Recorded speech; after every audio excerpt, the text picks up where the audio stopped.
Was it like at all on the table, like you could be moving to Sweden if you get this? No, not till the end.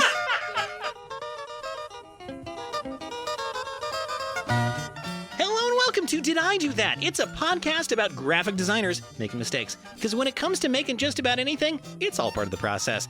I'm Sean Schumacher, and joining me today, a very special guest. Her career has taken her literally around the world, working in product design for the likes of IBM, Blackboard, and Spotify. She recently pivoted to the most opposite thing to tech imaginable, an MFA with an emphasis in sculpture and installation at the Maine College of Art and Design in our hated rival/ancestor, Portland, Maine. Ugh. These days, she's back in the real regular Portland. And if there's one thing that Portland, Oregon deserves, it's the title of real and regular. Both working as a practicing artist and serving as a senior product designer at eBay, it's Ryan Swedenborg. Hi! Hey! Oh, I love that intro. I feel like I just took a shot of espresso. That was great. Was it that we went from just complete dead silence to the loudest yelling imaginable? It was definitely the 0 to 100, but it also felt like you were hyping me up. I'm like, wow, I have done things. I was feeling very sluggish this morning, and now I'm like, no, I've been out there doing things. Well, I think I know why you're feeling a little sluggish, because we're in the wonderful period of the year here in Portland where there's about 3 hours of sunlight every day. And because it's raining today, we don't even get those 3 hours. It's down to about 20 or so minutes. Yeah, Twilight season, which I am a fan of. I like it. It makes me feel like just motivated to, I don't know, disassociate, which feels cool. Yeah. Motivated to sparkle maybe in the sunlight. Yeah. Skin of a killer. Yeah. I can think of a second thing about those movies for sure. The baby is going to marry the werewolf. Yes. Yeah. For some reason. Have you watched all 5 films? I have not, but I have heard that they get so weird at the end that they're really worth watching. It's a good time. It's very campy. It's a great documentation of that like late, early 2000s, 2010s fashion. Oh, sure. Basically the time that you're going to school here at PSU. Yeah, I think maybe that's why I find so much nostalgia with it. I'm just like, this is, just a beautiful clip of what life was like then. What do you think would be on Bella and Edward's Flickr account back in the day? Oh, definitely photos of them hanging out in that field that they love to hang out with. Shot with a really shitty Canon digital camera. Yeah, and then like a sepia filter over it, obviously. Of course. But maybe some type of photo collage, though, done in like iPhoto. No description also. It's just like image 0358. Yeah. If there is, maybe Once a Blue Moon, it's like a Paramore lyric or Evanescence, Flyleaf maybe.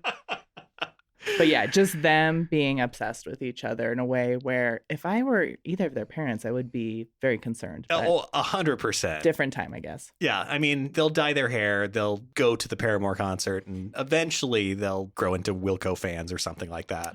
Yeah. Maybe I wonder if they did become Wilco fans. Well, probably. That's the follow-up. We'll find out. We'll find. Well, all we need to do is get those Gen Z folks back on. Now I'm just talking about things that happened before the recording. Anyway, 2026 is almost here. Such is the nature of the darkening times. Yes. And as always, I'm thinking about those creams. I'm talking about ice cream, of course. Okay. Now, longtime listeners of this show will know that I am established as the biggest ice cream boy in Portland. Did you know that about me? I did not know that. I am the biggest ice cream boy in Portland. I had I will say, unnamed ice cream purveyor reach out to me at one point and say, Sean, you are the biggest customer that we've had this entire year. And it was I would say, fairly well-visited ice cream place. Okay. So I was a little terrified to learn that. I will be honest. We don't get paid awesomely here, if I'm being frank. But it's an investment in yourself. All that vitamin D that comes with consuming so much dairy? Well, non-dairy in my case. Okay. Wow. So the biggest non-dairy ice cream boy in Portland. So basically no health benefits also. So wow, that's a big title, though. I feel like you probably had a lot of competitors. I have to imagine so. But yeah, like speaking of competitors, like there's it's a very competitive ice cream scene here. Yes. We've got Kate's, we have Salt and Straw, Kulfi, Cornet Custard. Hell, on a bad day, Ben and Jerry's. Yeah. That's true. I don't mind a B&J. No, that's not staying in. Nope. Thought I would do something fun there, and that's not how that came out. So, yep. Now, you'll note that not among that list is Safeway Select. Oh. Isn't that interesting? Now, Ryan, I know you to be an avowed Trader Joe's head. How are the ice cream options at TJ's these days?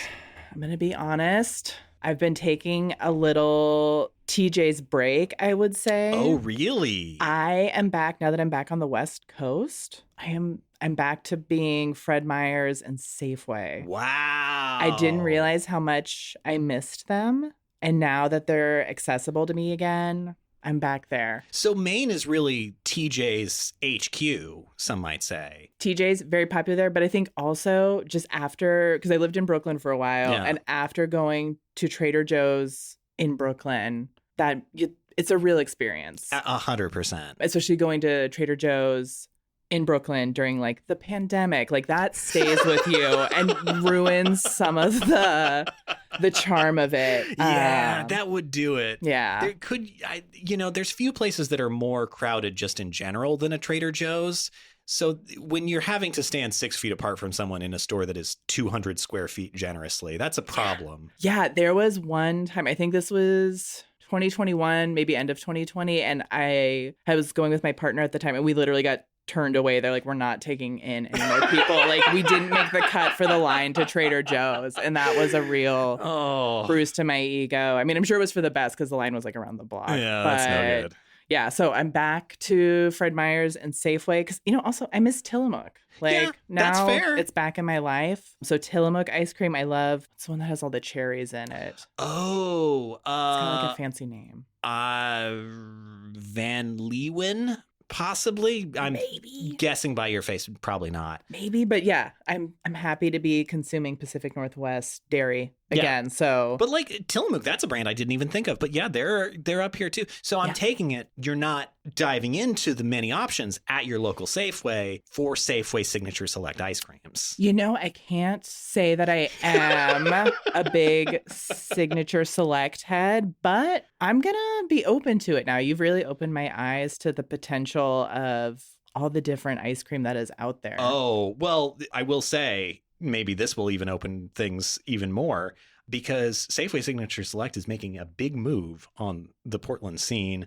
I was on the bus passing by Pioneer Courthouse Square, and right there, set up in Portland's living room, I was shocked to see a pop-up from none other than Safeway Signature Select. Again, the grimiest of store brand ice cream. Yes. Nothing Fred Meyer sells is as grimy as a Safeway Signature Select thing. They have, for some reason, over at Safeway Signature Select, partnered with a totally different brand of ice cream, Moose Tracks, to make ice cream sandwiches that somehow look like they are already on clearance despite being brand new. I'm going to show you the incredible packaging work that they have made over at Safeway. Doesn't that look anti-enticing? It looks like there's raisins in there, but I know there's not. And it looks like it's been in the sun a little bit. Wow. Two characteristics you really want from ice cream. That's for sure. See, that's what I love about Safeway. They're not trying to put up a facade of who they are. They're like, we're kind of gross. We're pretty cranky. We don't have time for you. Take it or leave it. And I like that part about Safeway. Oh, I agree. I do want to read a little bit from the press release and just truly cribbing the, Justin McElroy bit here. Moose Tracks is partnering with our friends at Signature Select for the Backyard Bash with the Signature Select Life. This October, we're headed to Boston, Seattle, and Portland to serve Signature Select Extreme Moose Tracks sandwiches and Mint Moose Tracks ice cream to communities across the county. I triple checked. It does say county and not country. Kick off your weekend with a free family-friendly party full of fun for all ages. Think tasty sampling stations, lively games, great music, and plenty of photo ops with Tracks the Moose and Friends. There will also be live cooking demos, surprise appearances from local celebs and influencers, plus exclusive giveaways while supplies last. It's the perfect way to spend a Friday afternoon. Come celebrate, snack, and make some memories. I have so many follow-up questions on that, which I know you don't hold the answers to, but wow. I feel like a real human wrote that. A real human who was kind of just hanging in there. Yeah, just barely hanging in there at that. Yeah. Wow, that was not AI. That was someone who's had 3 Diet Cokes today. And a lot of coffee. Just an unbelievable amount of coffee. No food, just caffeine. And they were handed this information maybe 10 minutes before they had to have the press release out and really just threw up their hands and were like, fuck! Yes. Well, I want to know why. What do you mean? Seattle, Boston, Portland. Welcome to my question. Okay. Because those are 3 cities that all share the same October situation, which is shitty weather. The worst possible weather for ice cream. Yes. And the worst possible weather to be outdoors in, which is an interesting approach when you're holding an outdoor event to celebrate your ice cream. Yes. And I also want to know, when I think of consuming dairy, I don't want the word extreme to be in there. No. And I want to know what makes this ice cream extreme. Is it like extra protein? Is there caffeine in there? These are great questions. Fiber. But again, like also just extreme as a descriptor. I feel like it feels so like 90s and kind of, which I think that intrigues me, going back to like the nostalgia of it all. I'm like, okay, maybe. There's an angle for this where I think they could have played with that and made it more of a visually fun thing where it's like, oh, the moose is wearing sunglasses. It's extreme. Yeah, maybe on a skateboard, rollerblading or something. 100%. They have elected not to do that at all. And instead, it's just sort of the saddest possible picture of 2 ice cream sandwiches. 2 old ice cream bars cooked in the sun. They are so overlit. The more I look at them, the more I'm like, boy, yeah, they really do look like something has gone wrong inside them. But yeah, as I was passing by this, was there anyone at this event? No, of course not, because it was raining and October. That is so wild. They did it this month. It really didn't make any sense. And I even went to their Instagram and I was like, surely there's got to be something that they accomplished from it. And I found this reel. I'm going to play the reel for you. And I think we'll not hear this audio, but. Oh, the music makes this. Oh, yeah. I like that the moose's outfit looks like he works as a medical attendant, maybe at like a mental health facility. He's here to cheer up the little children, you see, who've just found out some terrible health news. Yes. What I really admire about this video is how hard the person who had to edit this is working to make it look like anything at all happened during this entire, what feels like maybe 6-hour long event. This is why that mashup was crazy. Was that Cher I heard in there? I think so. It's credited to Chris Watson. This is the 90s. So it might be a larger remix of a bunch of different. Okay. So they heard the extreme part and they're like, extreme. Yeah. 90s. Wow. That was. The moose is dancing. Everybody dance now. Sure. It works. That's going to haunt me. I feel like I'm going to think about that every time I pass Pioneer Square now. Yeah. What I do love about that the most is the majority of that video that we just watched is the person in this moose costume walking around in the rain, basically trying to look like there's anything happening, trying desperately. I would say 3/4 of the shots are just the moose alone and an employee of this event. Yes. Yeah, I liked if we're lucky. the Rocky montage they kind of did at the end where the moose went up the steps and kind of raised their hands triumphantly. Yeah, definitely. I would say that was the cornerstone of, we can probably get a video out of this if we really try. But you know what? You know what cheers me up thinking about this? People got paid to make this happen. And whenever I see, I don't know, anything in a consumer space where I'm like, how did this get released? I'm like, but it got released. People got paid for it. Yes. Hopefully no one questioned their existence. Well, if they did, not too much. I think the person in the moose costume was questioning their existence for a large portion of that. Yeah. Well, maybe this will be like a stepping stone. Maybe they'll get to be, what's the Blazers mascot? I am the wrong person to ask. Okay. It's like a cat. Blazy. Dude, oh, right? no, I do remember. There are 2, and I know one is a There's 2, I was told. Listeners, find those episodes with mascots in them. I don't remember what they were. But one of them is a Sasquatch with a horrifying, plasticky face like a Labubu. No. And now I've worked in the word Labubu, so this will be a popular show, I hope. The kids are going to love it. The kids are going to love it, and they love that mascot, and it's not terrifying to look at all, like all hard-faced plastic things. No. Yeah, we got Labubu. We got to work in that Dubai chocolate. 100%. Oh, what's the third one in the trifecta? Skibbity toilet? Yeah, I was like, is that 6, anything? 7. Oh, all right. I feel old. I gotta go. Well, but I do think, getting back to your earlier point, I do think that is what I am taking away from this, that this is representative, even though this event is clearly just an abysmal failure. Everyone is not really engaging with the Moose Tracks Safeway Select collab. It's a big swing. And I think, as this year closes out, I think it maybe is symbolic of like maybe 2026, the year of taking bigger swings. Yes. And maybe they don't connect. Maybe you have a very large pop-up in a very prominent location that people do not attend, and you as the poor marketing person have to figure out, how do I make it look like people came to this weird wet ice cream event? See, I think if they called it that, they would have gotten more people. So weird wet ice cream, big swings. I think that's our 2026 plan here, which we're making in November 2025. And if there's anything that I've learned, it's that you can really plan ahead very easily in the world that we're in right now. So I'm sure I will not change. I will not waver on this plan. Yes. I will be taking bigger swings all this year. So I'm excited for it. I just think it's so beautiful. You saw this event. Yeah. You thought about it like you didn't just pass by it. Oh no, you I've been took thinking in all about the different it since elements. then. You documented it. You saw moments of failure, some might say.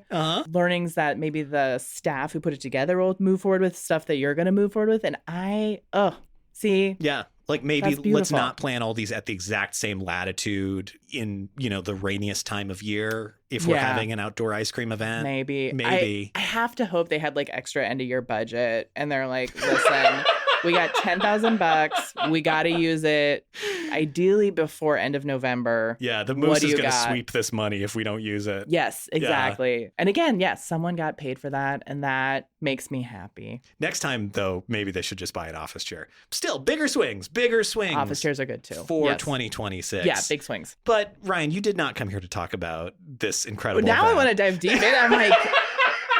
I'm like, I gotta know more about this brand. I'm thinking about Signature. I'm thinking about Safeway. Whatever Moose Tracks is that they seem to think we definitely already know about. Yeah, I'm definitely gonna look into that after the show. Wow. Yeah. My mind is spinning on that. But yeah, we can move on to the next topic. But yeah, you came here to talk about your path into design. So you were born in California. Yes. And it's sort of around the age of 19 that you moved to Portland. You do some community college down in California and you moved to Portland. And that is sort of the start of your design journey. That is correct. I'm one of those people who moved from California to Oregon. And yeah, when I first started college, I was pretty set on going for sports medicine. Oh, really? I was super into the WNBA, but I realized I was too short to make it. You're quite tall, though, I will say. I could have been a guard, but I'm not good at being a guard. No. I wanted to be a forward. It was becoming clear to me this was not going to happen. And so I was like, okay, cool. I'll go for sports medicines because then I can still be involved in some way. And then I realized math and science. Oh, yeah, because the medicine. Yeah, the medicines. I was like, I don't like this. It's not coming naturally to me. And at the time I was like working at Borders Books, which I think can add a little timestamp to. Yeah, we've talked about Flickr, Borders Books, Tumblr, Moose Tracks, which I'm sure is soon to be out of business. Yeah, I mean, after that. Based on that collab. Definitely. Yeah, really true timestamp. So, but that's an incredible place to be working, though. I loved it. And I loved that one of the things that was like a perk of the job was those posters that we had up either for books or for CDs. Of course. The staff got to fight over them and take them. And so there was a couple that I had swooped that were for Death Cab for Cutie and Tegan and Sarah. And I noticed there were some similarities in the aesthetic. And so I hopped on the internet, looked it up, and I found out that this person named Emmy Story had made these. Huh. And her website said she was a graphic designer. And I was like, what is that? I've never heard of this. Wow. And so I started at community college. I took a graphic design class. I really liked it. And then I was at a Kinko's one day. I don't know why. And they used to have those like laminated cards that were explaining what different careers were that you could buy to be like, I think I might want to do this. Oh, sure. College bookstores used to have tons of those. Yeah. Yes. Just before like internet search capabilities were, I don't know why we would still have those at that point. But anyways, I saw one for graphic design. I'm like, okay, so this is like a real job. Yeah. And yeah, after that, I was like, okay, I think I'm going to do graphic design. Just out of like, you find this pair of posters that you like, you research, well, how did these come to be? And that starts your whole journey right there. Yeah, no, that's wild. Kind of kooky, but yeah, I just was like, aesthetically, I like what's happening here. I'd always liked art, but it just didn't seem feasible as a career. So once I feel like graphic design really gave me permission to be like, you can pursue some type of creative career. There's people have done it before. Yeah. You're not the only one. But yeah, so that is what kicked things off. And originally I wasn't looking at Portland for school, but yeah, I was touring schools in the Pacific Northwest. My dad's like, let's just check out Portland. I really liked the vibe of the program. Kate and I started at like Well, yeah, the because same time. you start here 2008, right? Yep. That is, I believe, the year that Kate gets hired. Yes. Kate Bingham-Burt, past guest of this show and my teaching partner. And I think that is really a big sea change moment for the program because, Definitely. you know, like there's PSU before that and there's PSU after that, and they're totally different things in graphic design. Yeah, I got like a little taste of the old guard, yeah. which, you know, it was good as far as like structure and like those things that you do need, those like foundation pieces that you do need to pursue a design career. But I feel like what I love about Kate and Liz and all of them, that what they brought forth was like, you can have structure, but you also need to be able to explore 100%. and question things. And so that was really cool. So yeah, I lucked out that the timing really synced up. And I mean, to be honest too, which this doesn't have to remain in there, but one of the reasons I was also interested in Portland is I got here and I was like, there's so many gay people here. Which I then came to find out, like, yes, there are gay people here, but also everyone just kind of looks fruity is what I learned. And not everyone's like actually a practicing homosexual. But that was very interesting to me as someone who was like not out at the time. So I was like, graphic design, sure. gay people. Yeah. This seems like my vibe. It's not super hot. I like that a lot. Uh-huh. So yeah, it just all synced up. So just this becomes the perfect like environment for you to, in a way, start your adult life. Yeah. Like right here. But to kind of go back to the art thing, which you were already, it sounds like, interested in before you started at PSU. In 2011, you start working for one of our campus galleries, Lippman and White, as the marketing coordinator, which, you know, it doesn't sound like it's necessarily a hugely important position, but it is, because you essentially are the voice of these galleries. Was that kind of the start of this like unpacking, oh, maybe there's some art side in my design stuff too? I think that definitely had an influence since it's a student run space. I think it still is student run. Oh, yes. So I was working with art students, like studio art students, and I hadn't really worked with them before or understood, what was their day-to-day like and what was their perspective when it came to like, how are we curating these shows and how do we want to pitch these shows?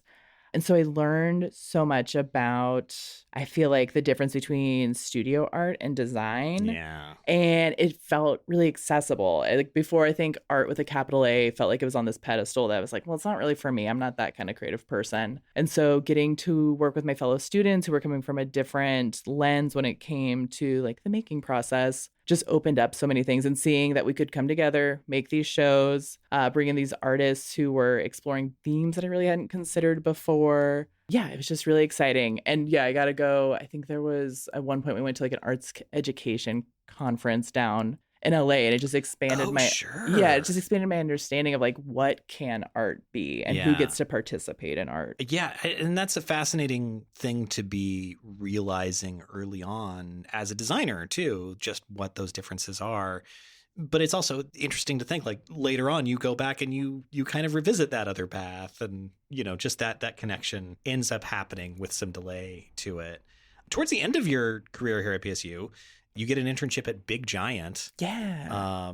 A Big Giant studio. What do you end up doing for Big Giant? My first task, I remember this very clearly, was I was doing lots of photo editing, specifically for the running department of Nike. Hey. And which I was like, so sick. I got to do some work for Nike. Here's what I was doing. Marathon running, I found out, disgusting. It's a really big challenge to the human body. You are just leaking constantly. Yeah, there's just fluids coming out of all space you could. So that was my job, was like editing out snot, drool, sweat, maybe weird placement of body parts that wouldn't look good on a giant billboard, like making those less apparent. And so yeah, it was just me like zoomed in pixel level on really intimate human moments and making them a little bit more digestible. Wow. But yeah, it showed me how much goes into these campaigns, like these details that you wouldn't think about, like, okay, we're going to have to put probably 10 hours worth of budget towards editing someone's nipples chafing out of this experience. Just two bloody spots. Yeah, like on we the need front that of to their look, uniform. less painful. So I learned so much from that experience, and just got to see kind of how the sausage was made for these like big companies that I had been very intimidated by prior. I mean, I still am like in awe of the work that they do, but just seeing kind of the minute details that go into it was very eye-opening. And that's, I think, a really ideal like internship type job, because you are getting to collaborate with the team, you're getting to work with them, and you're getting to see the horrific things that go into every single project. Yes. The like, there was a decision made to make the runners look less gross, and we're the ones who have to solve that problem. Yes. Also, running is so gross. Sports in general, like pushing the human body. But like long distance running, I'm like, I already was not super interested in doing that myself. And that really sealed the deal for me, where I'm like, this is not an activity that's for me. I guess now that I think about it, it makes it doubly good that you didn't go down that sports medicine route, because wow, you'd be getting to see much worse things. So many weird body moments would have been happening. That I don't think I was built for. I mean, who is the real question there. But like, that's your internship. You wrap that up mid 2012, and a little after that you graduate. Your first job is an environmental graphic design job at Meyer Reed architecture firm here in town. I did manage to find Meyer Reed wonderfully still has a blog that goes back that far. Wouldn't you love that? And they created this incredible image to introduce you and your designer partner. My coworker Margaret, who were still BFFs. Shout out to Margaret. She's still at Meyer Reed. Does she still have the power of flight? Is the question that I have. She does. She is flying in this image. She is flying in this image, which what a choice. I'm also just looking at I had so many haircuts in the 2010s. I always say I went through like every Tegan and Sarah haircut that those twins had. And I can see this maps back to The Con, that album by Tegan and Sarah. But Meyer Reed was my first like big kit job, like full-time job. Because before that, like after Big Giant, I was working as a manager of a frozen yogurt shop, again, to really put a timestamp. I didn't know that. That was actually near campus, which was quite nice. Oh, was it that one that was on? There used to be one on the Park Blocks that I always pointed to as this Lucky is definitely Spoon? Maybe it was. Yeah, I always pointed to it many. as this is definitely a mob front, because I've never seen anyone go in or out of it. Okay, if it wasn't what it wasn't. It was just a nice family Okay. who was like, people really like frozen yogurt, so we're gonna start it up.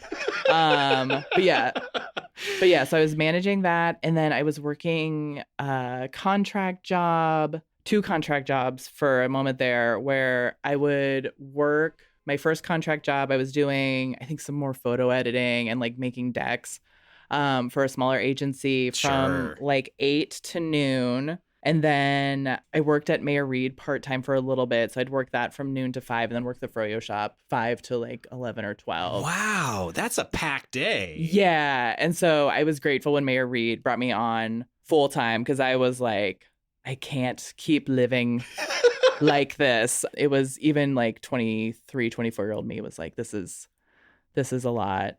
But it was that year or so after graduation was a lot of uncertainty, which I did not like. And just like trying out things. Well, it was also a very bad time to be graduating in a weird way, because we were in yet another recession.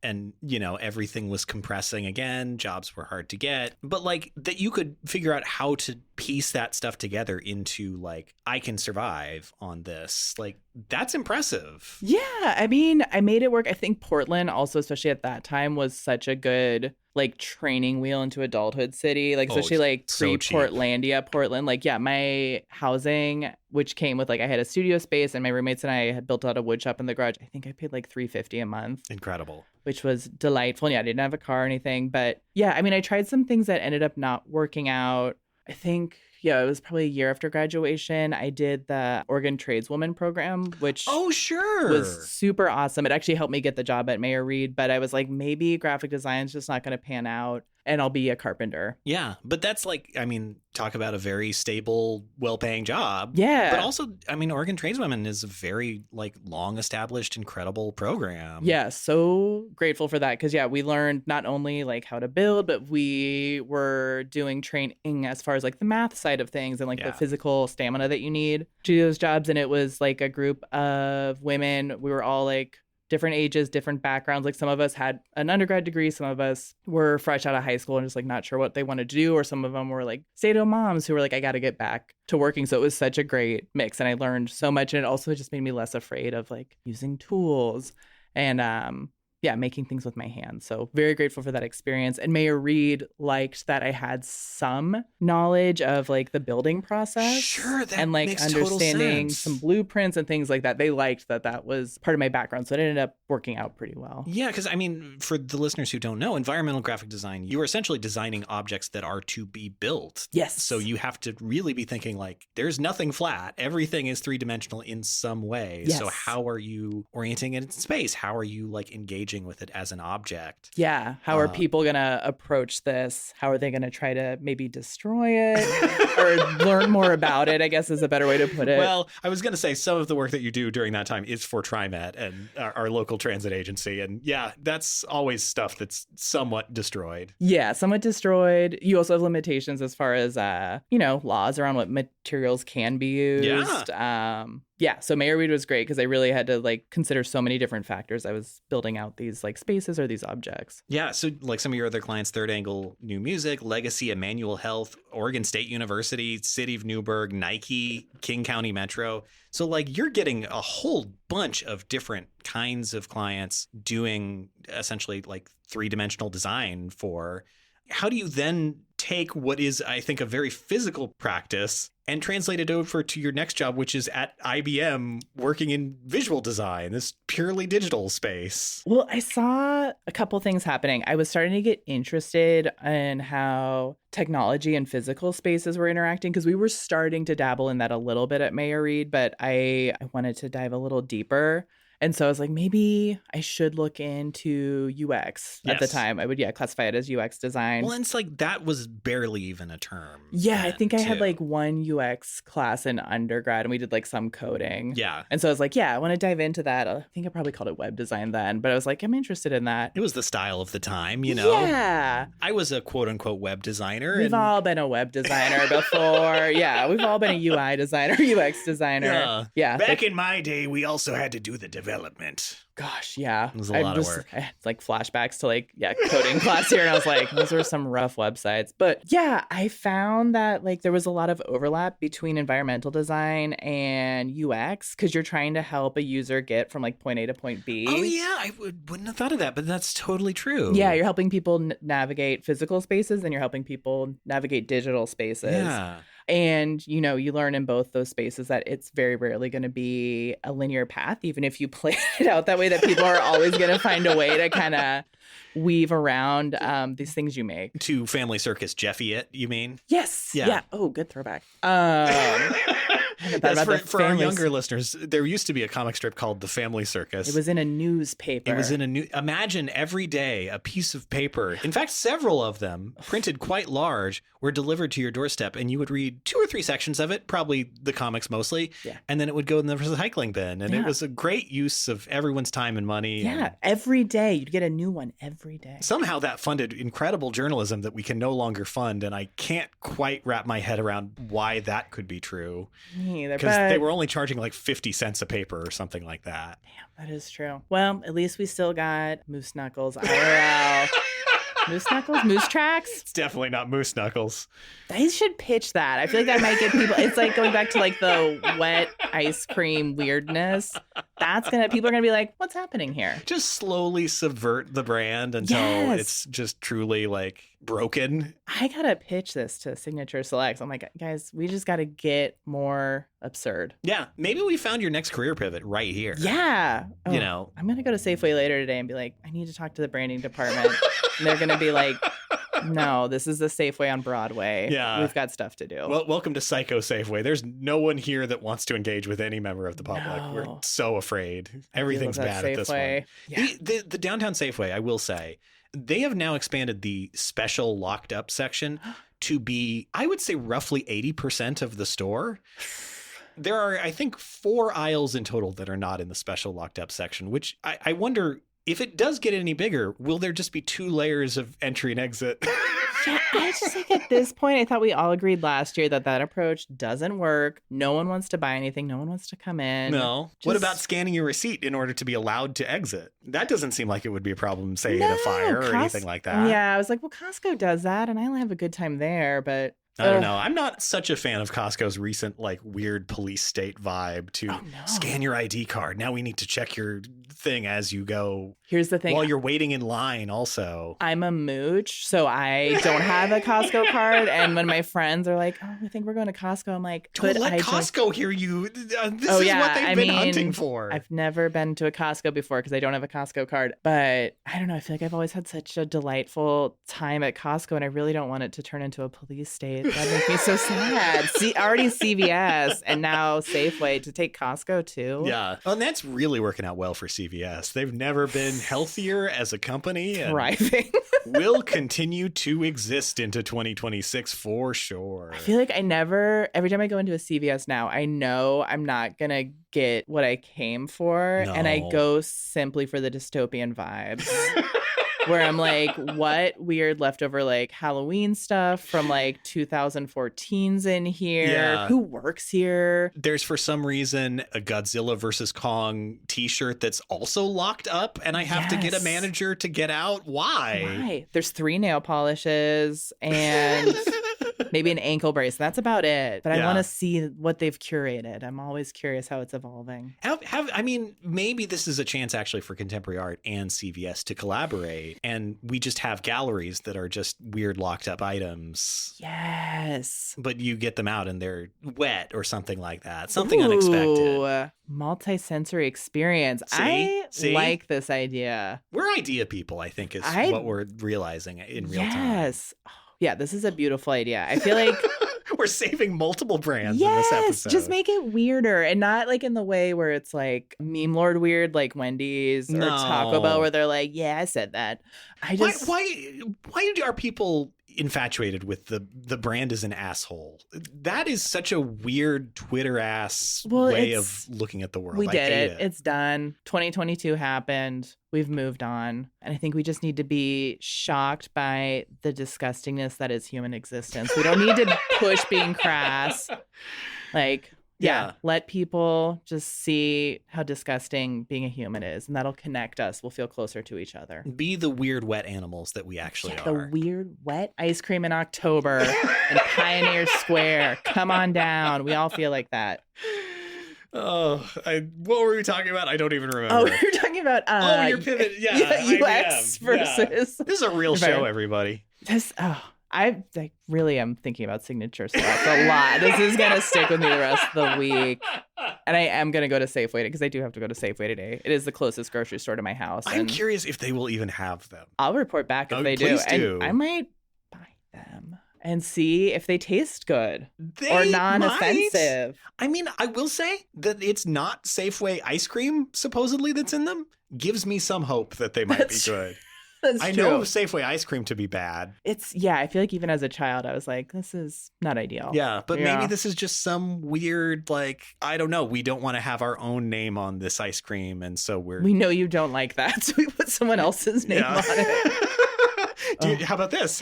Yeah, someone else made it. You love us, right? You love us. That is the vibe of Safeway. Yeah. God bless it.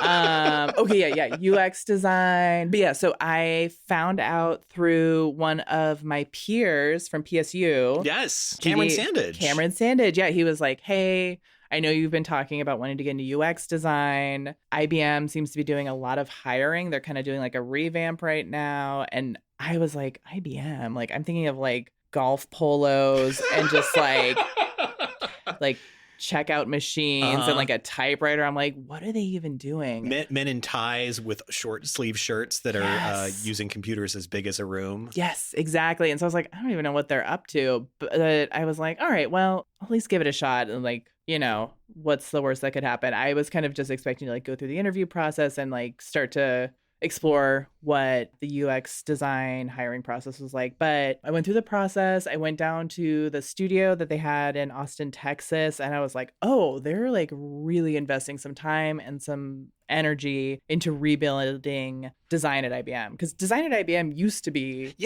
good. Yeah, I know not all of our listeners are probably versed in design history, but that was like Paul Rand's bread and butter. Yes. Like he built IBM with a team into this incredible design force in the 60s. And then the company became very corporate and slowly kind of lost some of that energy. Yeah, in the 90s, it really... yeah, it went downhill a little bit. So IBM was like, we want to invest and we need to bring in also just a newer perspective. Because there was a lot of people, like when I started at IBM, who I was working with who, like engineers who had been there for 30 years. And I'm some 25-year-old who's like, hey, I do design stuff. Do you want to work on things together? And so, yeah, it was a weird mix, but it was really cool. So Cameron also got hired. So it was nice that I had a buddy who was also moving to Texas at the same time to start at this job. And that's the big thing is like you are leaving Portland to have to do this. You're in Austin. Yes. Yeah. So I was bummed to leave Portland, but I also knew that I wanted to explore a little bit. Like I was so grateful for like the Portland design scene, and even like the art scene too. Like I had been able to like curate some shows while I was here, meet a lot of like amazing creative people, but I knew I wanted to at least take a break for a little bit and go see what else was out there. So yeah, I moved down to Austin, Texas. And yeah, IBM at the time had this, what they called IBM Design Boot Camp. And so they brought on 3 times a year a cohort of people. So in my cohort, there was, I think, 70 of us who started at the same time. We were UX designers, UI designers, design researchers, and front-end engineers. And we did like 3 months of intense training where we learned about the design thinking process and were put on these projects that were related to some of the work that we would be doing eventually. And we had like a team lead who was a more established designer. Wow. And so it kind of felt like grad school a little bit. Well, I was going to say, it's incredible to imagine any company doing any sort of training whatsoever. Yeah, 3 months of like, you're just training and onboarding. Yeah. Was wild. But yeah, and so at the end of the 3 months, we got distributed to different teams. So some people stayed in Austin, like myself and Cameron, but then some people were sent like to the New York office or the London office or the Shanghai office. So it was really cool because we got to meet all these people from like all over the world and learn about enterprise level software together, which is, I came to learn a very dense topic, but it was like a great way to start learning about UX design. What about operating systems that are evolved from their 1950s counterparts could be dense or complex? I can't imagine. I was so amazed. Like when I started, I think at that point, IBM had over like 1,500 products. Software products. That's not including the hardware products. How do you support that? That's what I think. Crazy. It happened is like the company had just gotten so big, had made so many products for so many different industries. Yeah. And they needed to kind of have this moment to come back of just like think about like, okay, what are our users actually trying to do? What are they wanting? And so, yeah, at times it was like dense work, but it was such a good crash course into UX. Yeah. I mean, so that ends up being a big part of your, next couple of years, like just working at IBM. Also, while you're in Austin, though, you get involved with this show called After Hours, which in a weird way feels like some of your Portland, like the things that you learned in Portland transposed into the Austin design scene. Yeah, so it did start at IBM. We had so many different designers who were coming from different backgrounds. A lot of us had done print as like a hobby, and we were really interested in that. And this was at this time too, where I feel like a lot of bigger companies were starting to kind of invest in these analog spaces. And so we were really pitching IBM Design to invest in that. That makes total sense, because I think this is also past guest Ben Barry at Facebook doing kind of roughly the same thing. Yeah, they had a beautiful, beautiful print setup and maker space.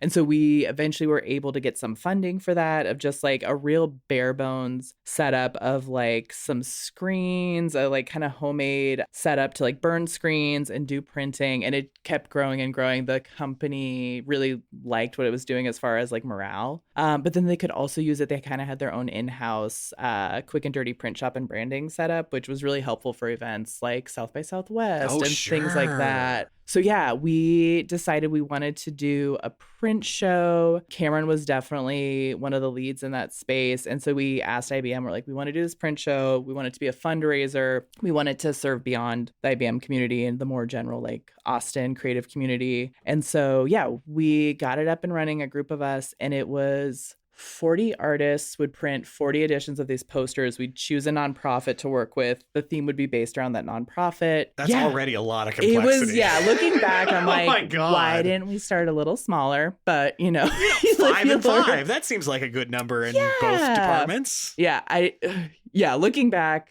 that would have been a good way to go.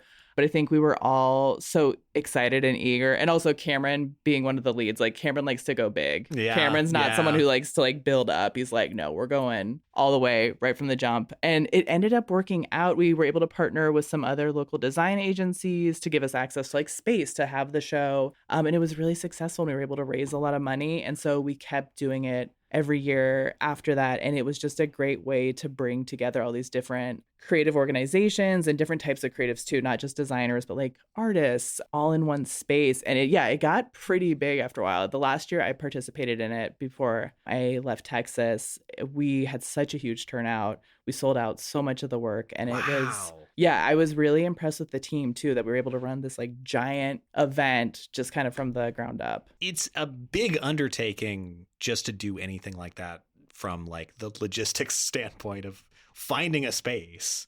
To imagine you're also coordinating with 40 artists, making all these prints, and then you have to have the event like that. You can pull all that off is really astonishing. I mean, that's a big project to be undertaking, 2015, 2016, 2017.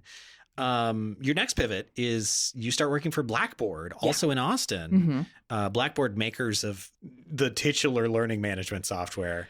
What like inspires that change? What makes you want to go back into what feels like deeper, more enterprisey stuff? I was interested in working on products that I was using or had used before, and I had used Blackboard in undergrad, and I did not like it.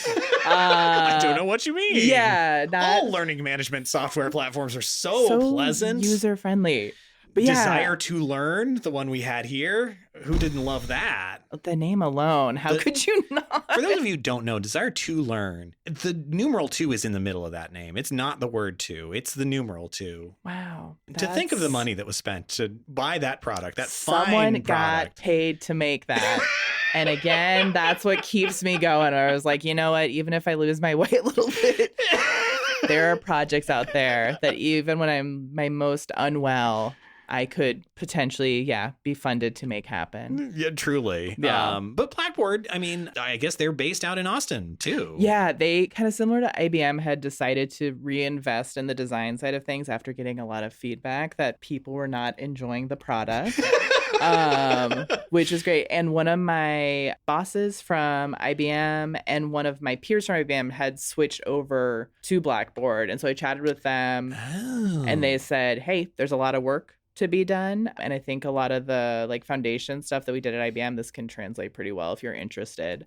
And it was a smaller team, which I had liked at the Mobile Innovation Lab, working with a design team that was like 10 people or under. So I was like, let's try it out. Let's do it. So that's why, I made the switch. And you're there for a little under a year before Sweden starts calling. Yeah. Because your next pivot is to Spotify. How does that manifest? How do you end up in Sweden the next year? I do think it was some manifestation that took place because Spotify was like, when I was in undergrad, I was like, I would love to work at Spotify. And after I was like, it was the app that I was using every day.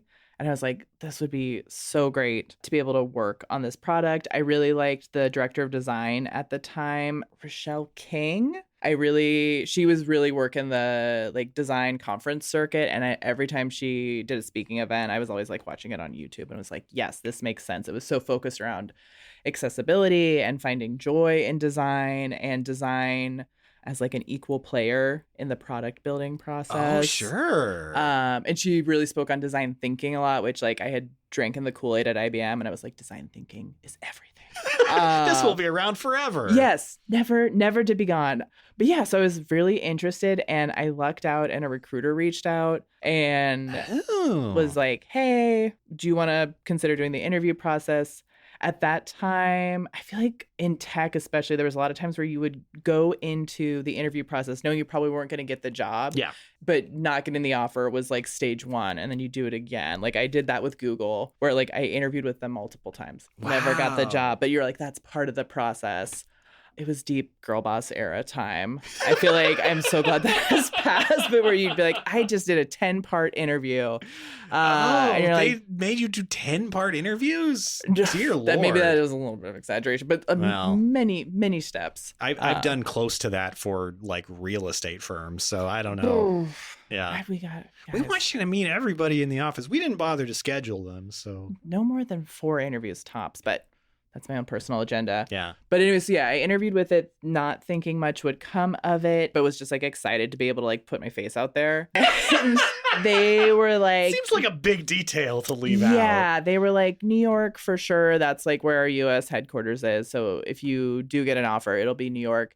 But then for my last interview, they're like, all right, we're going to fly you out to Sweden because that's where our headquarters is. Sure. And I was like, free trip to Sweden. Like, let's go. Yeah. Sounds great. Which was a wild process, like trying to do a final round of interviews while you're super jet lagged. Oh, God. I would not recommend. Because I also had to keep travel quite tight, too, because I was still at Blackboard. I didn't want to tell them, like, hey, I'm going to be gone for a couple of days because I got to do this other interview and I might say goodbye to you guys.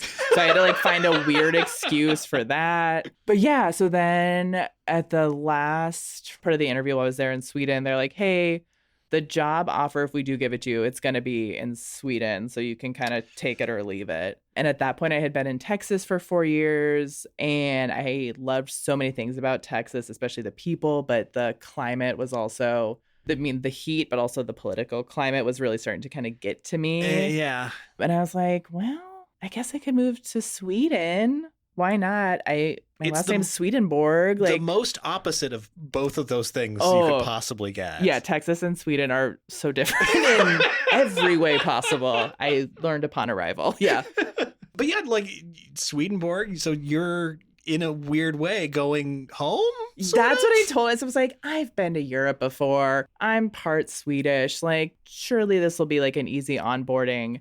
And I just didn't realize how American I am. And Sweden is, Scandinavia, I love so much of it. Like, I'm a person who likes structure and consistency, and they really bring that. But I think after being in Texas too, which is so like loud and rambunctious and usually pretty friendly too, Swedes are more reserved. Sure. It's more quiet. And yeah, I took a little bit to like adjust to that too. I think also just things like the fashion and just, general social etiquette. Like Austin was pretty scrappy and pretty chatty, and Stockholm especially is like a pretty posh city. And so I had to like kind of reorganize myself a little bit. I wouldn't have realized that, but yeah, that makes total sense. It's also, I imagine, not a lot of daylight, I would think, being at that high on the old planet. Yeah, when the sun goes down at 2:30, that's like when people hear like, oh, the sun went down at 4 today. I'm like, you don't even know. It could be worse. Yeah. That's rough. Yeah, it really takes a toll on you not seeing the sun that much. I did realize. Yeah, but you're like there for kind of a long time. You're there for 2 years. Yeah. What do you end up working on at Spotify? Yeah, so when I was at Spotify, I did a lot of work in localization. So Spotify was expanding into new markets, into new countries. Right as I started, there was a lot of growth happening. I think when I started, Spotify was available in 70 countries. And when I left, we were available in 140 countries. That's twice as many. Yeah. So it was a lot of expansion. And we realized that the product that we were pitching, though the base of it is like consuming music and other audio content, like how we present to people has to be different depending on the country. Like what you present in Sweden needs to be different than what you're presenting in Indonesia versus what you're presenting in Brazil, whether it's the price or the advertising or even just like, yeah, what are the benefits of Spotify, how you're pitching it. It's going to be different. And so that was a lot of my work, was working with the research team to understand what do people value here and how can we show that Spotify is of value to them. Boy, I didn't even think about, the localization of the entire pitch has to be something that is like overarching. It can't just be we're translating these words. Yeah. That's not going to connect with somebody who doesn't care about that phrase. Yeah, and music is such a like personal experience, and it has such a influence from the culture that is surrounding it. And so, how you talk about music is going to be different country to country. And then when you focus on music and how people listen to it, like what technology are they using to consume audio, it's going to be different. And then thinking about things of like also how people want to pay for music is going to be different. Like in the US and in Sweden, we're very comfortable with using credit cards. We have access to credit cards, but a lot of other places, there's just not as much access to credit cards, or they don't want to mess with credit cards. They're like, I'm really not interested in that. I'll pay you cash. Do they not want to get in deep, deep debt? Like the American Come way? Come on, y'all. Don't you want to pay for a year of something, not knowing if you're going to use it that whole time? But we'll give you a 3% discount. Yeah. Isn't that enticing? I know. But so that part was super interesting, especially, in countries where people are like, no, I don't want to pay for a year of it. I'll pay for a day of Spotify or a week of it. Oh, interesting. And then figuring out like who are competitors for that like spare cash that they have. Yeah. Like, how do we entice them to, spend money on a week of Spotify instead of like, I don't know, maybe going out to eat or like buying a pack of cigarettes. Going to the Borders bookstore. Going to the Borders bookstore, buying a CD. Yeah. That was always my CD place too. We totally had a good selection. Something was very warm and comforting about Borders, and there's not really a bookstore that does the same thing. No, like Barnes and Noble still around, but it just doesn't hit the same. Have you seen the new Barnes and Nobles, the remodeled Barnes and Nobles? They're weird. Oh no. There's no shelves per se. Everything is like end caps. It's a store of all end caps in weird configurations with like displays. It's kind of, I don't hate it, but I'm also confused by it because it does seem like the reason you'd go to a bookstore is to buy books. Yes. And they seem to have optimized for the opposite of that problem. They want to like whatever attention book talk I guess has shaped Barnes and Noble's books. And they're like, just look at this, look at that, look at this. Yeah, here you go. You can make your, 15-second video really easily from here. Oh, I want to experience this.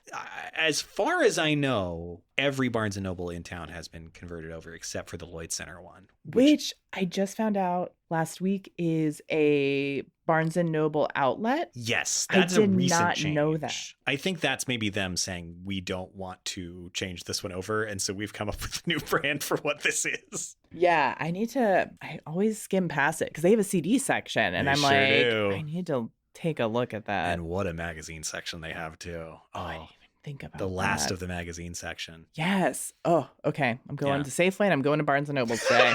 I got a very full agenda. Chain places to go to for Ryan. Yeah. We need to get you to an Olive Garden or something like that after I that. have been wanting to try the never-ending pasta bowl. I tried to convince, my sibling was in town the other week and I tried to convince her and she was not on board. It does sound daunting, I will say. Oh, it's going to be a workout for sure. Like physically, but mostly emotionally.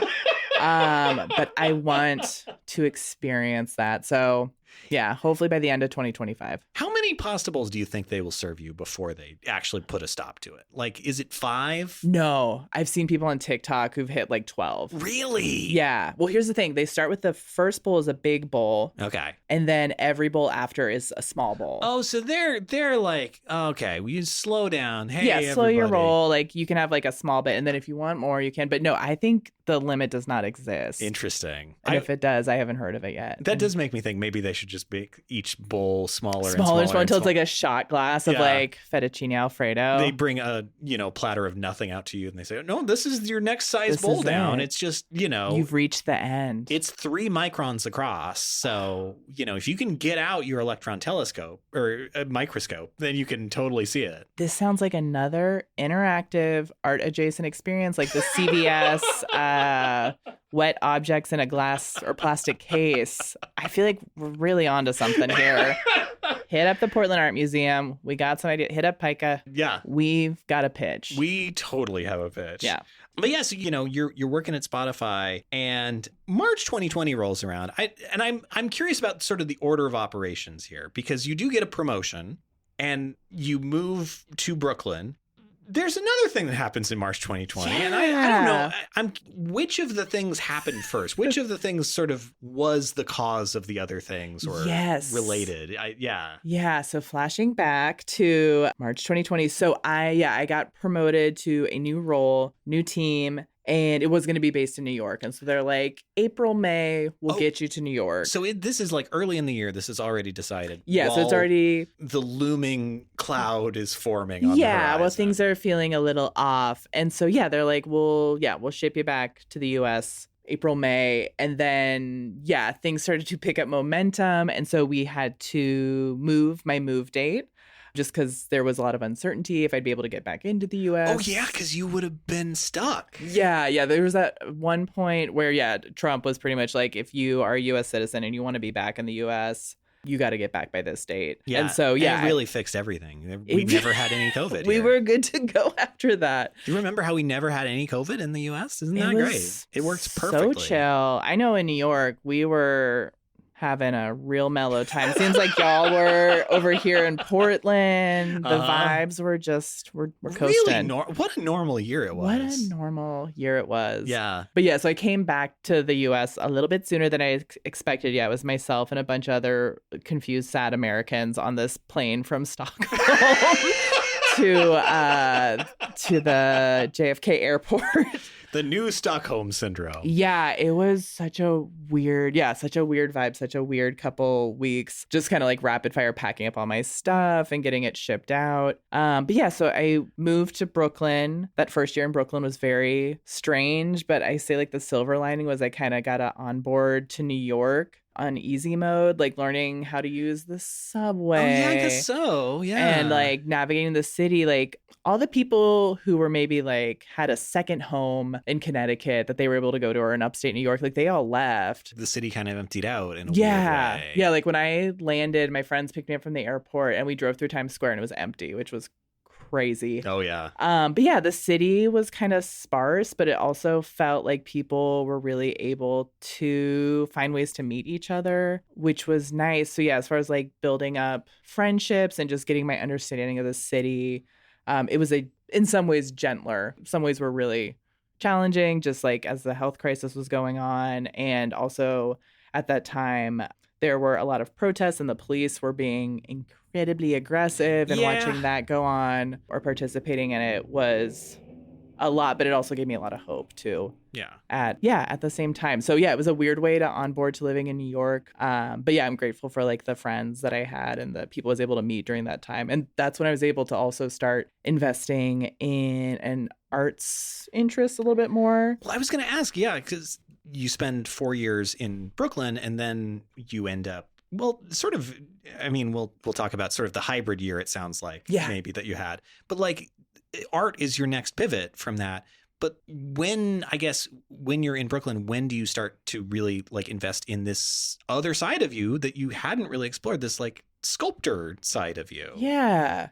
So after the end of 2020, I was like, okay, I'm interested in art and I want to pursue it. Like I've had my come to Jesus moment. I had ended up talking with a colleague at Spotify quite a bit who had gone to grad school before he had started at Spotify, and he was awesome. He was like such a cheerleader for me, and he was like, just do it. Like, if not now, this is a great time to do it. That's like, true. Yeah. Why not? And so he was really supportive. And so, I kind of took a look around and saw what was available. I knew I wanted to kind of brush up my skills a little bit, and everything was switching to online at that point because of the pandemic. So I was able to take some kind of like 101, like painting and drawing and sculpting classes through like SVA and 92Y. Oh, I didn't realize. Online to kind of be like, okay, do I really, really want to do this? And I was really enjoying those classes. Like I was doing that outside of work. And then I finally got a studio space, which was like a big step. And I was able to get one for so cheap because it was a pandemic. Yeah.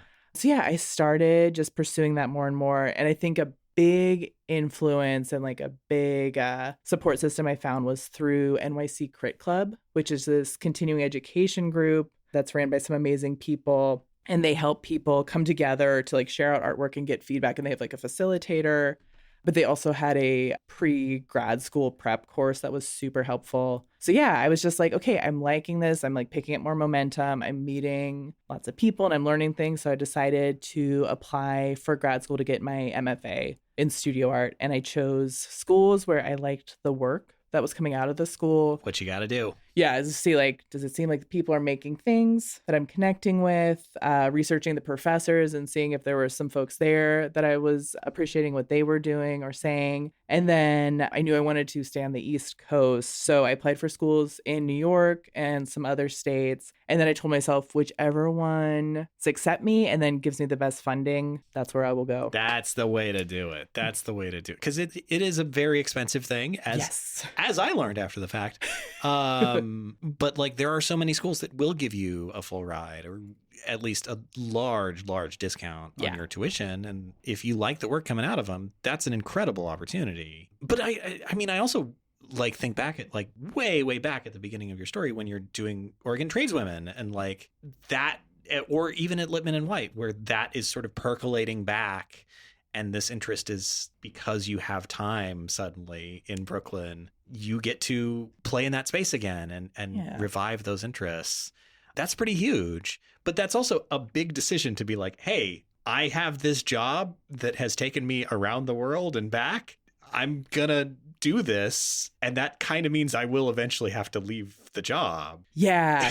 No, it felt a little scary, but I think also the timing of where I was at in my career, like I had been working as a designer for, I guess, a little under 10 years at that point. Yeah. And I was like, I had the confidence now to be like, okay, I know how to support myself financially, but I still have this interest that just kind of keeps poking me in all these different ways. And so I don't want to regret not exploring that. We take 2 to 3 years to really dive into this by going to grad school. And if it turns out that I end up not incorporating it into my life, at least I can say I tried. Yeah.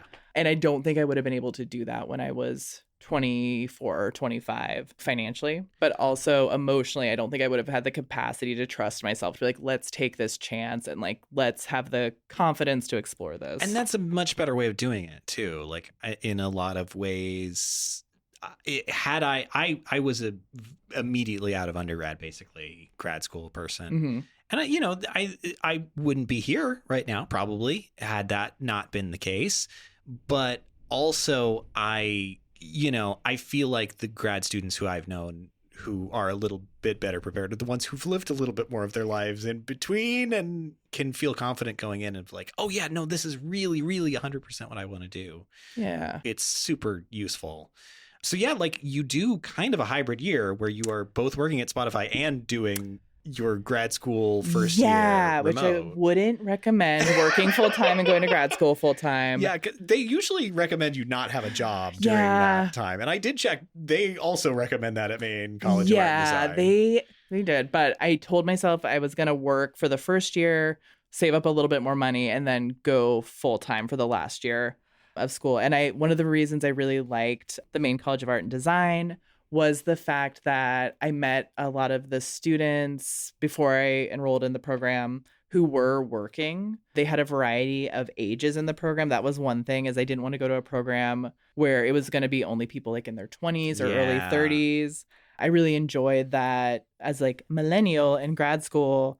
Like I was working, with Gen Zers in my cohort, but there was other millennials, there was Gen Xers, there was a couple boomers in my class. And I wanted that variety of perspectives. I didn't want it to just be, people in their 20s and 30s. So I appreciated that.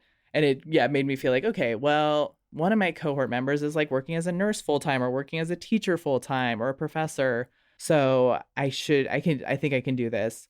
And that hybrid year was really cool because, Maine, Mecca, ND, as they call it, they assigned you, if you are a remote student, you get assigned a mentor who's like a local working artist. Oh, I didn't realize that. Yeah, so that part was great. That's pretty sweet. So we had online classes, and then we had like in-person meetups, but I had a local working artist named Wells Chandler. He is awesome. He's been such a good mentor to me and really encouraged me to just let my freak flag fly, like try things, like just get out there. Just an amazing amazing person and a very talented artist. So yeah, I had him to meet up with.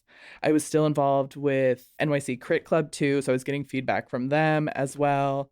But yeah, it was a lot to take on, and it kind of a blessing happened where Spotify was doing another round of layoffs. I had survived a couple of them. Sure. But they did another round. They laid off, I think it was 15% of the company. Wow. And I got laid off. And it honestly was great that happened. I got a little bit of buffer money from the layoff, and I was able to focus on school with so much more attention. I did, I was still in Brooklyn, I did dog walking and some other gig jobs just to like keep some structure to my day and keep a little bit of money coming in. But I decided, I was like, okay, I want to go be on campus for the last year of grad school. I'm going to see how I can make this work financially. So taking on TA jobs, and I applied to be an RA. Oh, sure. Which I got. So it was me and a bunch of like 22-year-olds monitoring the residency buildings of Maine College of Art and Design. Putting out the bowl of condoms. Putting out the bowl. Oh, so much lube restocking happened.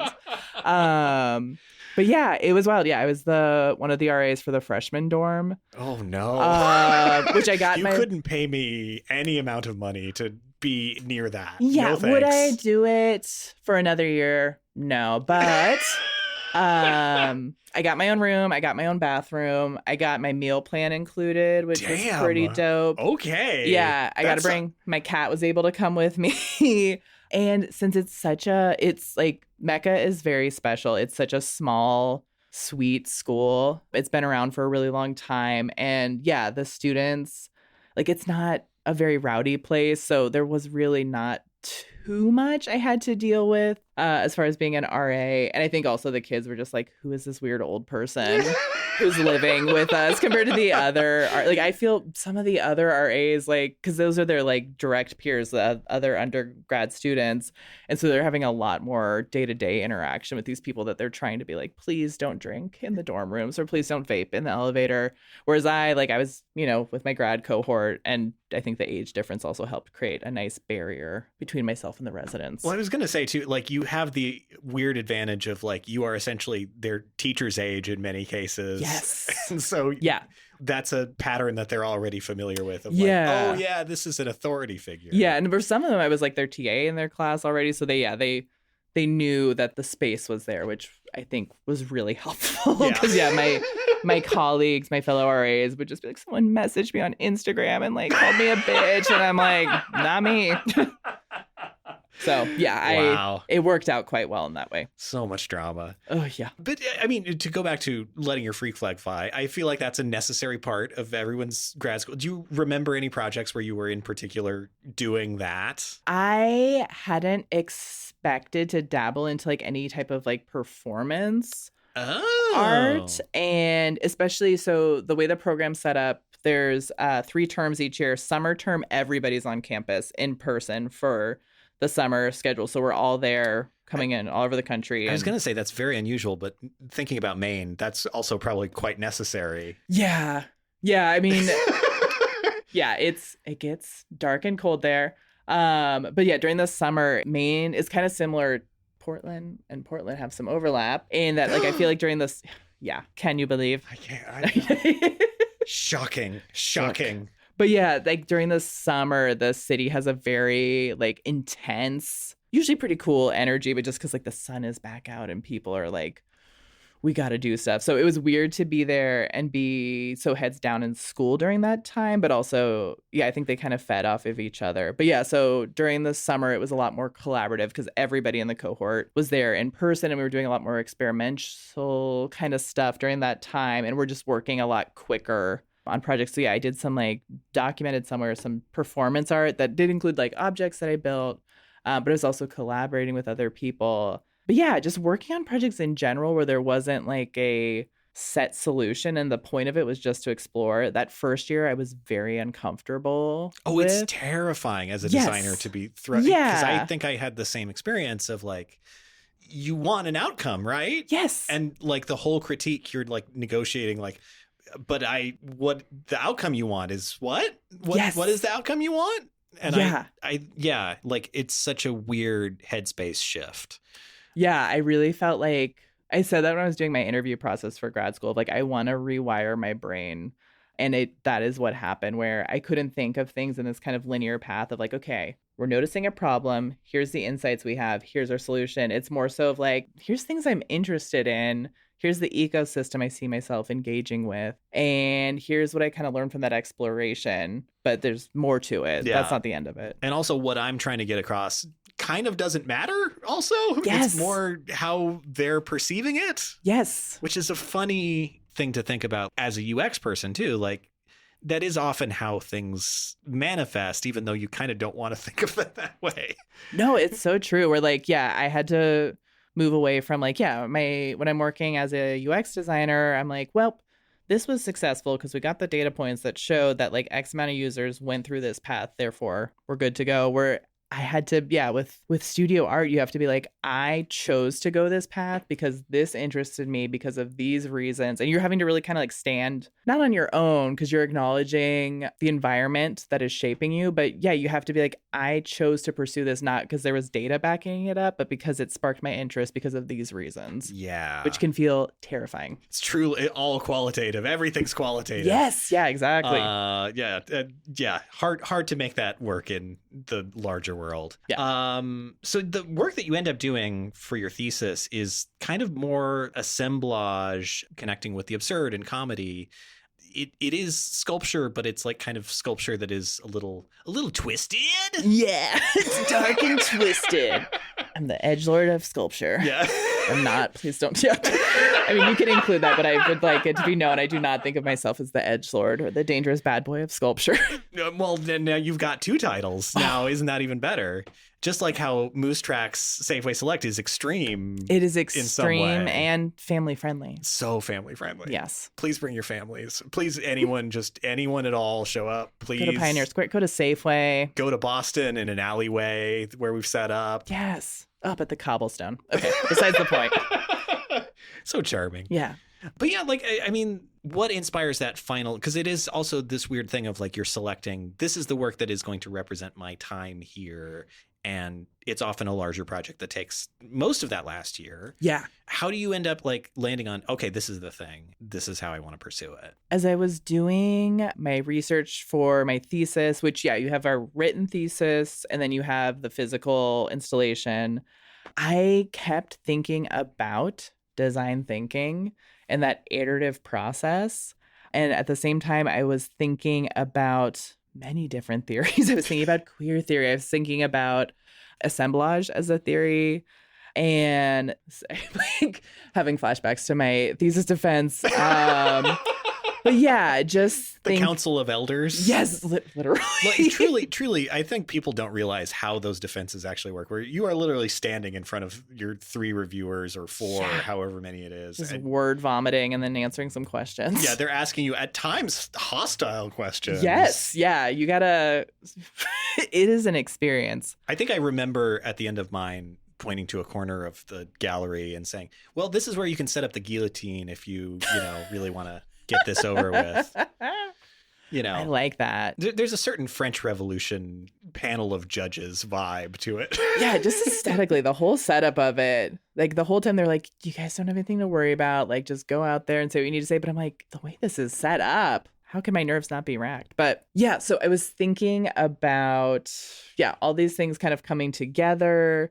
And that's how I started to think about assemblage sculpture as this collaborative, iterative process of like myself and these objects that I'm bringing together. I am not owning them per se, but we're kind of coming together in this moment to see how we bounce off of each other and doing a bit of like a performance and seeing how our audience engages with it. Oh, interesting. Like collaborative performance, which is such in a weird way, a designerly way of looking at it. It's both sides that make the thing. Yeah. Well, I feel like it kind of comes back to a lot of what I learned at PSU as far as like, you're never, try as you might, you're never going to be able to work in isolation and you have to let go a certain amount of control. So whether it's like the different materials that I'm using, whether it's like wood or ceramic, plastic, like they're going to engage with each other in a certain way and the viewer's going to interpret that in a certain way.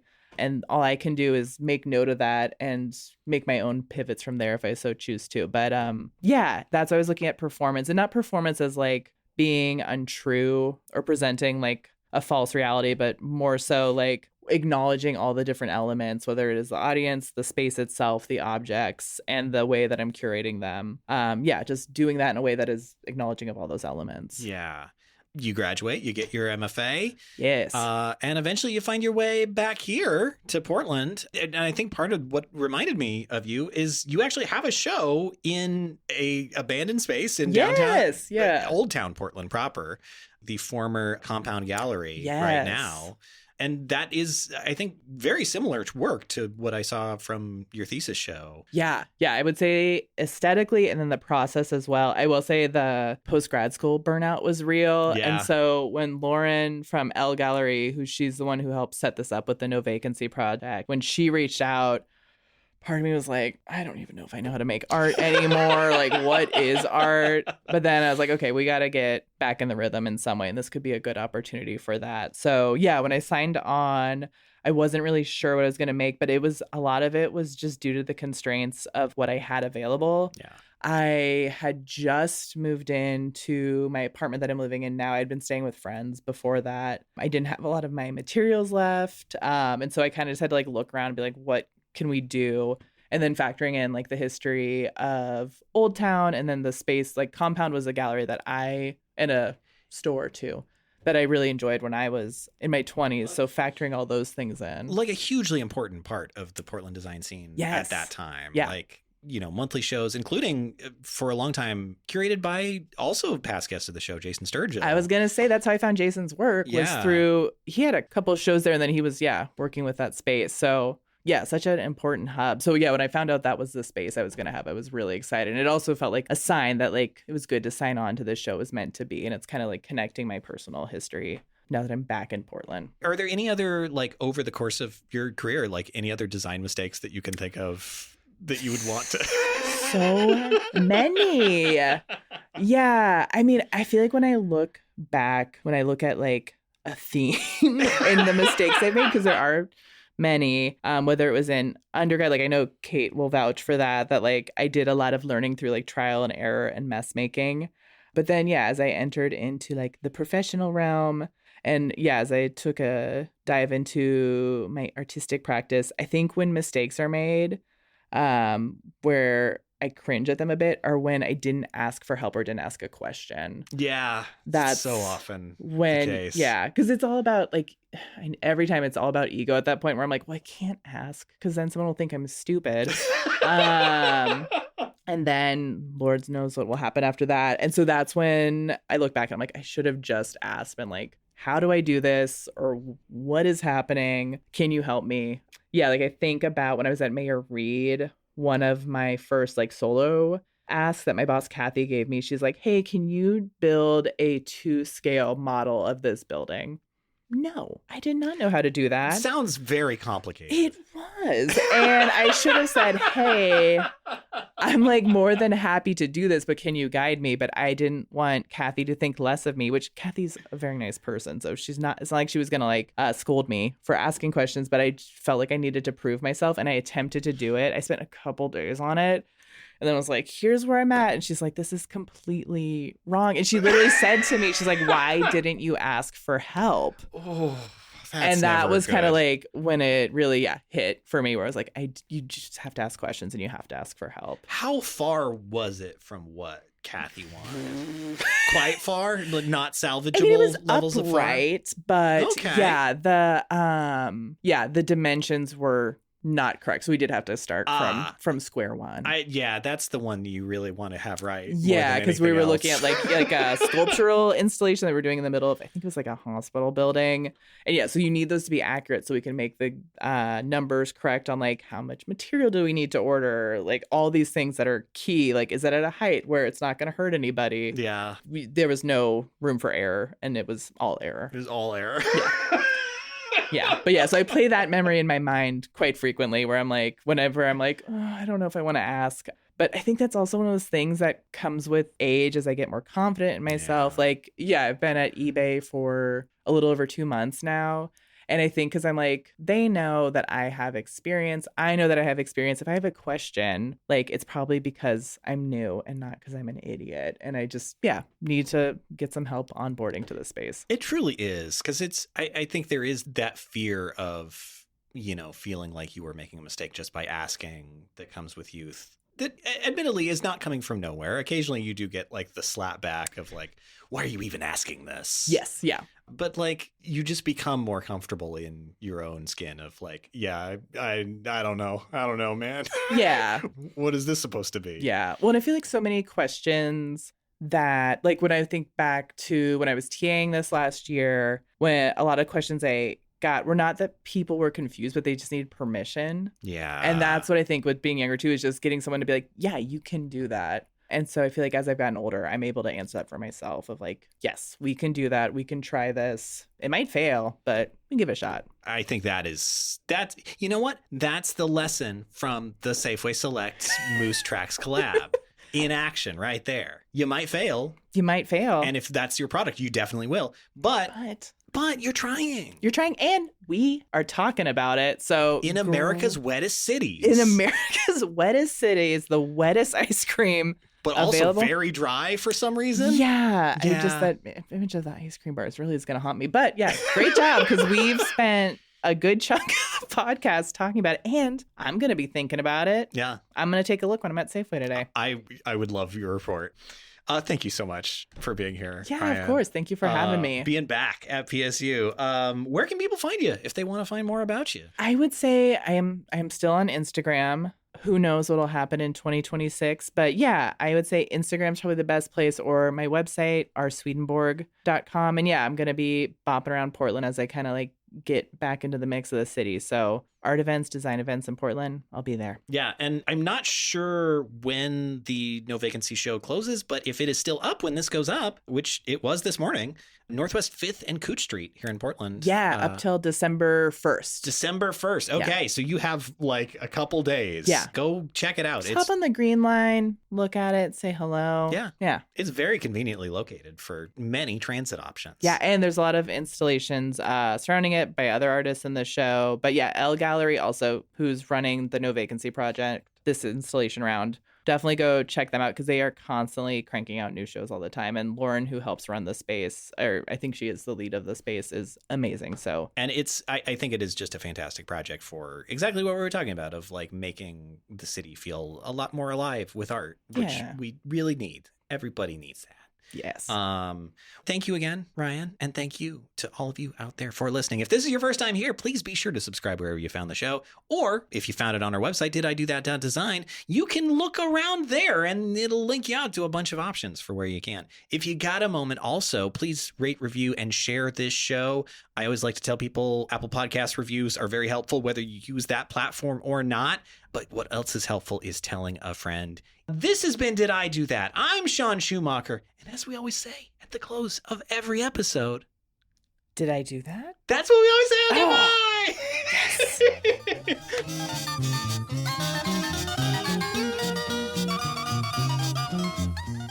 I had someone in my grad program, another Gen Zer, like a younger Gen Zer, and they're like, I just found out about this website called Flickr, and it's got so many weird old photos. And I was like, well, I gotta roll over and die now.